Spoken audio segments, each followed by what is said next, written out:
हम जागी के कोइनी हो बिहान भतार राती से पगल हिले बा। हम जागी के कोइनी हो बिहान भतार राती से पगल हिले बा। भतार राती से पगल हिले बा।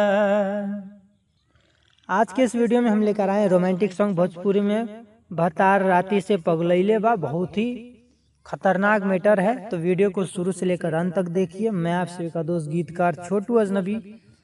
दोस्तों, वीडियो में आगे बढ़ने से पहले आपको बता दूं, भोजपुरी, मगही, मैथिली में किसी भी प्रकार के गाने लिखवाने के लिए आप हमसे संपर्क कर सकते हैं।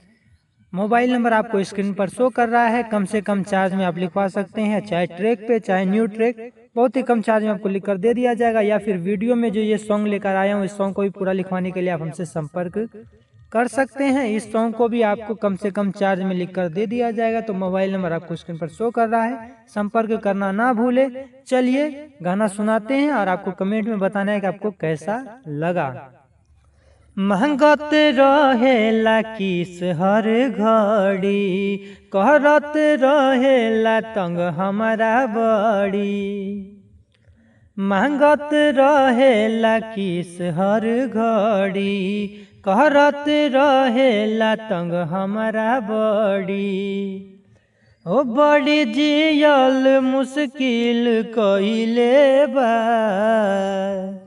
बड़ी जियल मुश्किल कइले बा। हम जागी के कोइनी हो बिहान भतार राती से पगल हिले बा। हम जागी के कोइनी हो बिहान भतार राती से पगल हिले बा।